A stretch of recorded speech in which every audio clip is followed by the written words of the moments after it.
예수 믿는 자들은 아버지의 집으로, 예수 믿지 않는 세상의 아비를 따른 자들은 그 지옥으로, 그것이 명백히 정해져 있고, 그렇기 때문에 영원히 사느냐, 영원히 그 불못에서 죽느냐.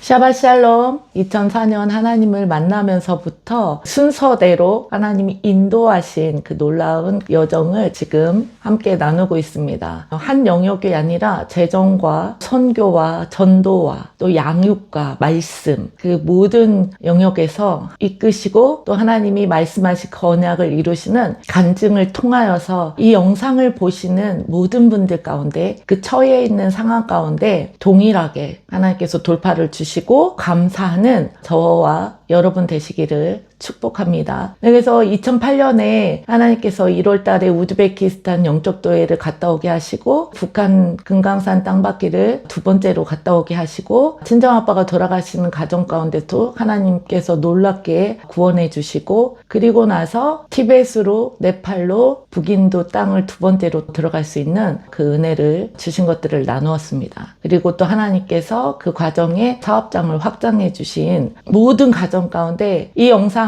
시작한 그 이유는 보시면 알겠지만 정말 아무것도 없는, 소망도 없는 그 바닥에서부터 살아계신 그 하나님이 만나주시고 그 비전을 주시고 하나님의 나라를 또 의를 구하라고 하시면서 그 유업을 쫓아 달려나갈 때 이 땅에서 우리가 쫓았던, 구했던 그 모든 것들을 더하시는 하나님의 그 은혜들을 지금 나누고 있습니다. 예, 이제 시작 단계예요, 여러분. 근데도 너무 놀라운 넘치는 은총으로 함께 하실 텐데, 그 은혜가 이 영상을 보시는 정말 신실한 주님의 자녀들 가운데, 그 지쳐있는 분들 가운데, 그 어려움 가운데 지금 낙심되어 있는 모든 분들에게 동일하게 이루실 그분을 기대하며 달려나가시는 여러분 되시기를 축복합니다. 네, 그렇게 다녀오고 나서 2009년 1월에 하나님께서 저에게 두 번째 터키 중부를 가라고 말씀하십니다. 근데 그동안에 하나님께서 사업장을 주셨는데, 하나님께서 가라고 해서 가는 그 선교 여정 때마다 영적인 공격을 받습니다. 특별히 재정의 공격을 받습니다. 이제 확장시켜 주셔서 매달 2천만 원씩 월세가 나가야 돼요. 월세와 또 직원들 급여와 그 수천만 원의 재정이 나가야 돼요. 저희가 재정이 여유 있게 자산을 두고 시작한 것이 아니라 재정이 없는 상태에서 빚으로 시작된 기업이기 때문에 한 달 매출의 적자를 내면 적자 난 만큼 빚이 더 되는 거죠. 그래서 열심히 정말 벌어서 또 그걸로 이자도 갚아야 되고 원금도 갚아야 되고 그런 형편인데, 하나님께서 저한테 선교를 가라고 하셔서 제가 예 하는 순간 그때부터 회사에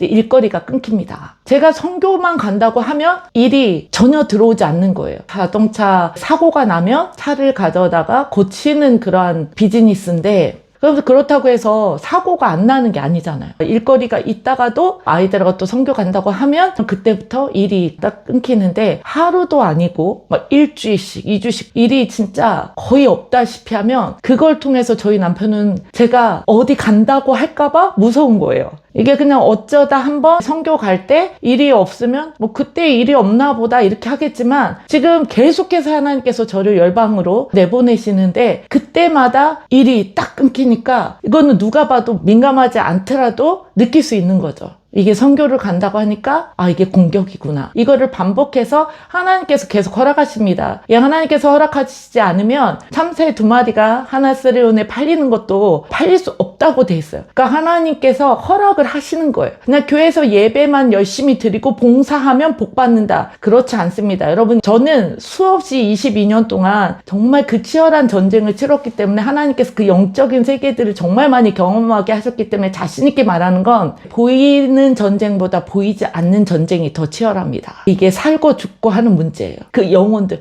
저희가 육의 장막을 가지고 한 번 태어나서 한 번 죽는 것은 정해진 하나님의 법입니다. 아무리 잘 살아도 아무리 똑똑해도 정말 세계를 호령해도 영원히 사는 인간은 없습니다. 하나님께서 정해진 그 법 안에서 우리가 한 번 태어나면 한 번 죽게 되어 있는데, 근데 이 세상이 다가 아니라고 돼 있죠. 이 세상은 우리가 잠깐 나그네로 와 있는 거고, 하나님이 영이시기 때문에 사람에게는 그 생영, 영을 주셨는데 그 영은 예수 믿는 자들은 아버지의 집으로, 예수 믿지 않는 세상의 아비를 따른 자들은 지옥으로, 그것이 명백히 정해져 있고, 그렇기 때문에 영원히 사느냐 영원히 그 불못에서 죽느냐, 정말 생명이 죽고 사는 것이 걸려있기 때문에 이 보이지 않는 영적 전쟁이 얼마나 치열하고 더 크다는 걸 하나님께서 몸소 어린 저를, 그 작은 저를 데리고 다니시면서 체험하게 하시는 거예요. 그래서 그걸 깨닫게 하시는 거예요. 그래서 저희 가정이 하나님께서 하나님의 기업을 주신다고 약속하시고, 그 기업을 통해서 나의 올 길을 예비할 것이라고 말씀하시고 주신 그 기업이 계속해서 공격을 받는 거예요. 그럼 하나님께서 그걸 막지 못해서 하나님의 손이 짧아서 구원치 못함이 아니라고 말씀하신 것처럼, 그 말씀을 알기 때문에, 그 말씀이 하나님이신 걸 내가 알기 때문에, 그분이 전능하신 분이라는 걸 알기 때문에, 아, 이것들을 하나님께서 허락하신다는 것 또한 알게 하시는 거예요. 그러면서 선교를 가려고 그러면 일주일 내내 일이 끊기니까 남편이 너무 힘들어하면서, 나 너무 힘들어서 이제 그만하자, 나 힘들어서 죽을 것 같아, 회사 형편이 너무 안 좋아를 수없이 반복하는데, 그 어려워하는 형편을 뻔히 알면서도 저는 하나님께서 말씀하시기 때문에 달려갈 수밖에 없는, 저도 죽을 것 같은 거죠. 마음은 너무 낙심이 되고 힘들지만 하나님께서 하실 것에 대한 또 믿음이 있었기 때문에 죽기 살기로 달려가는 그 모든 상황 속에서 나중에는 오기가 생기는 거예요. 제가 겁이 많고 되게 내성적이라고 했잖아요. 그런데도 제 안에 하나님의 의로움으로 또 화가 나는 거예요. 그러면서, 그래, 네가 이렇게 공격해? 그러면은 죽으면 죽으리라 하고 간다, 이렇게 하고 포기 안 하고 이제 가게 하시는 거예요.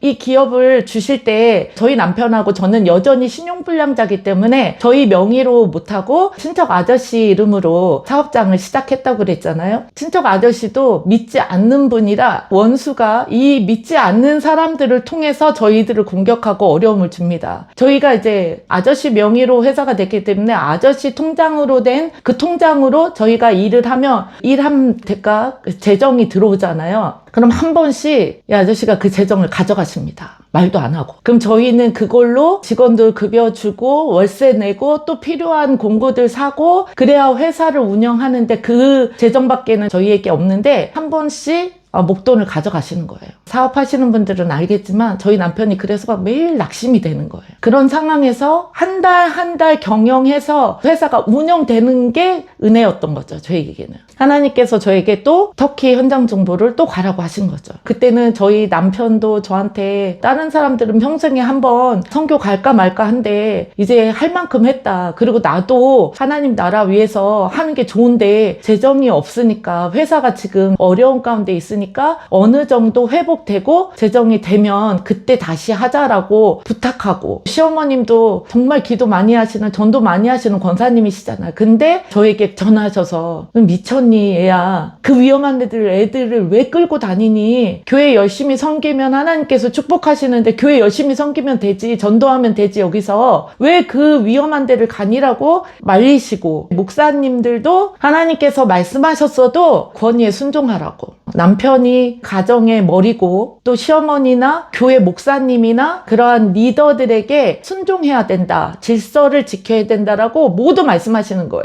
그래서 주님은 저한테 가라고 하셨는데 주변의 모든 사람들이 그걸 반대하고 그 권위에 순종하라고 하니까, 실은 저도 몇 년을 그렇게 빚내서 팔 거 다 팔아서 순종해서 달려왔는데 형편이 나아진 게 아니라 계속해서 어려움을 겪고 있으니까 저도 이제 지치기도 하고, 그래서 제가 그날 하나님께 그렇게 말합니다. 하나님, 주변에서 목사님들이나 모든 분들이 권위에 순종하라고 하십니다. 그래서 저도 요번에는 못 가겠습니다. 기도하고 잠에 들었을 때 하나님께서 또 꿈을 보여주십니다. 큰 성경책이 딱 펴지면서 마태복음 16장 19절 말씀이 펴집니다. 내가 천국 열쇠를 내게 주리니 내가 땅에서 무엇이든지 매면 하늘에서도 매일 것이요, 내가 땅에서 무엇이든지 풀면 하늘에서도 풀리리라. 아멘. 이 말씀이 정말 크게 딱 펴져서 제가 그 말씀을 딱 보고 소리를 듣고 놀래서 꿈에서 뻘떡 일어납니다. 꿈에서 깼을 때 벽시계를 딱 바라봤을 때 새벽 3시를 가리키고 있었습니다. 하나님이 계시를 보여주신 거잖아요. 하나님이 저에게 천국 열쇠를 주신다고, 그 권세를 주셨다고 하시는 거잖아요. 할렐루야 감사합니다가 아니라 저는 그냥 펑펑 울었어요. 주님, 저보고 어떡하라고요? 제가 지금 기도하고 있잖아요. 재정 달라고 기도하고 있잖아요. 하나님께서 가라고 하셔서 순종하기 위해서 그 재정을 놓고 기도하고 있는데 주님 재정 주시면 되잖아요. 그러면은 저는 하나님이 말씀하시면은 순종할 준비가 돼 있고 계속해서 지금 순종하고 있는데 재정은 안 주시면서 저보고 어떡하라고요. 주변에서 다 난린데. 그러면서 저는 주님 앞에 펑펑 웁니다. 마음을 가다듬고 이 정도로 하나님께서 말씀까지 이렇게 펴서 보여주셨으면 순종 안 하면 안 되죠. 할렐루야. 그래서 다시 40일 동안 부분 금식하면서 작정 기도로 나갑니다. 제가 하나님 앞에 작정 기도할 때 가장 많이 한 그 기도가 다른 거 아니었어요. 하나님 저에게 믿음을 주십시오. 저에게 순종할 수 있는 믿음을 주십시오. 하나님 제 안에 믿음이 없습니다. 주님의 그 믿음을 주십시오.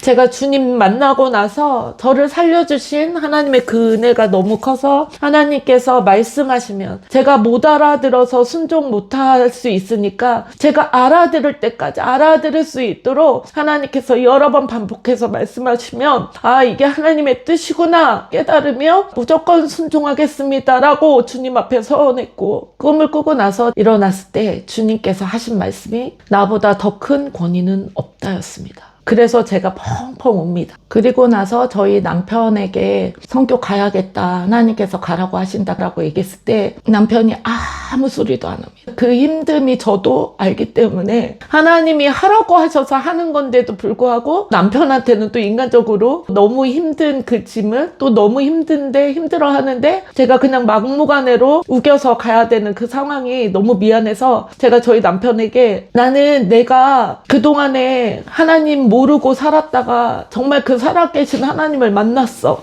근데 내가 이제 와서 하나님이 말씀하시는데 나 못한다고 나는 못해. 그래서 나는 죽어도 하나님 앞에 순종한다고 말했기 때문에 하나님께서 말씀하시면 나는 가야 되니까. 근데 나 당신한테 미안하고 그러니까 이혼하자라고 제가 우리 남편에게 당신도 내가 감당이 안 되고 힘들고 그러니까 우리 이혼합시다라고 내가 얘기했을 때 둘 다 그냥 말없이 새벽에 펑펑 울고 앉아있습니다. 이러지도 못하고 저러지도 못하고 그런 상황들을 겪으면서도 저희가 하나님의 은혜를 저버리기 싫어서 또 그 선교를 떠나게 됩니다. 할렐루야. 그래서 2주 동안 터키 현장 중보로 가서 열심히 예배하고 힘들게 사역을 하고 돌아오는데 비행기 안에서 하나님께서 말씀을 주십니다. 역대하 32장 말씀을 주시는데 1절부터 이 모든 충성된 일을 한 후에 아수르 왕 사네림이 유다에 들어와서 견고한 성읍들을 향하여 진을 치고 쳐서 점령하고자 한지라. 이 말씀을 딱 읽는데 비행기 안에서 가슴이 철렁 내려앉습니다. 이 모든 충성된 일을 했으면 이제 하나님께서 상급을 주셔야 되고 하나님께서 축복하셔야 되는데 적군이 쳐들어와서 성을 점령하고자 진을 친 그 상황을 하나님께서 딱 말씀으로 주시는데 너무 낙심이 되는 남편한테는 또 주변에는 내가 순종해서 이번에 갔다 오면 하나님께서 싸워주실 거야. 하나님께서 반드시 돌파를 주실 거야 라고 큰 소리치고 나왔는데 그리고 저희가 그 재판이 시작이 됩니다. 근데 그 재판이 원래는 2, 3개월이면 끝나는 재판인데 이것이 몇 년이 갑니다.